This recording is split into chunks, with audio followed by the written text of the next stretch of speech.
Chapter 3, Defining Leadership to You. Leadership becomes effective when vision turns into action. But before action, there has to be clarity. Because if you do not define leadership for yourself, you will spend your life trying to live up to someone else's version of it. Let me be honest with you. There was a time when I thought that I understood leadership. I had read the books, listened to the speeches, learned the language. I could talk about leadership all day. But when it came time to actually lead, that is where things got real.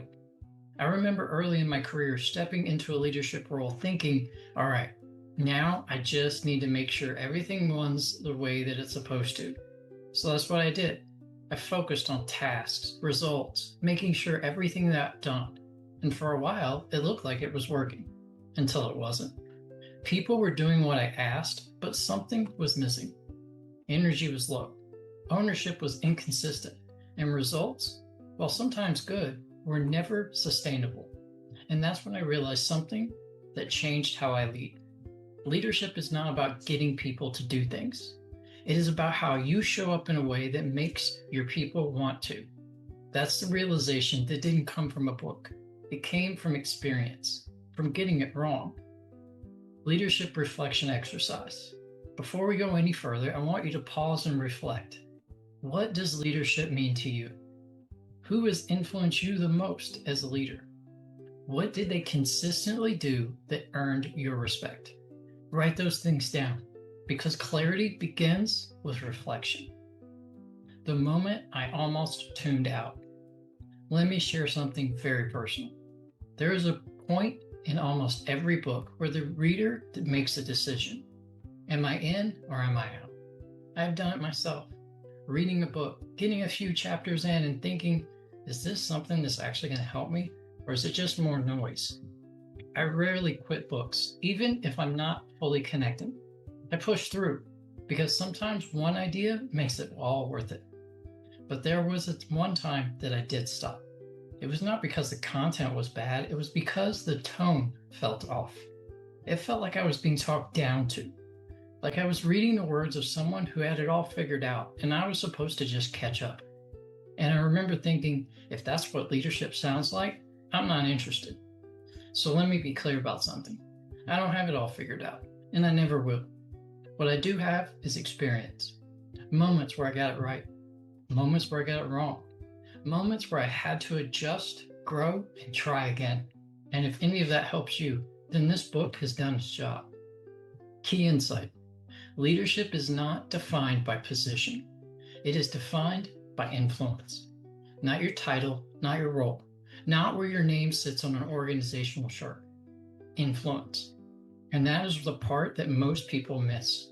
You are already influencing people, whether you realize it or not, in the way that you show up, the way that you respond under pressure, the way that you treat people when things are not going your way. People are watching. The mirror moment. At some point, I had to ask myself a question. If someone followed me for a week, what would they learn about leadership? That question hit harder than I expected because it forced me to stop thinking about what I said leadership was and start looking at what I was actually modeling. And that's where growth begins. Your turn. This is the exercise that I want you to go through.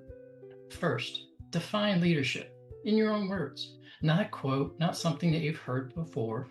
What does your experience say leadership is? Second, identify your influences. Who has led you before? A coach, a parent, a boss, a mentor.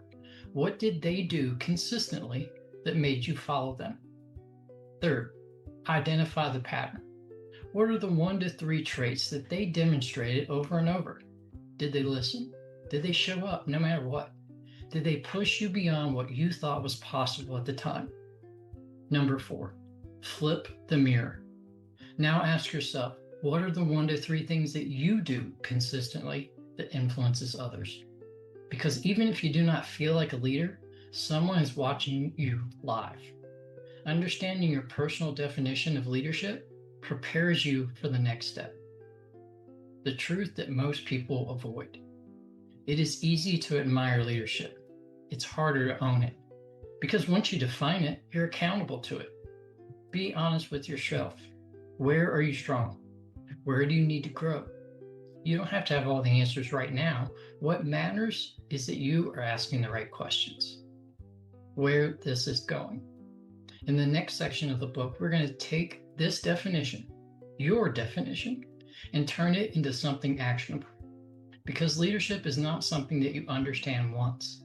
It is something that you build. And we will build it through a system that I call the four modus operandi of achievement. So here are your chapter 3 action steps.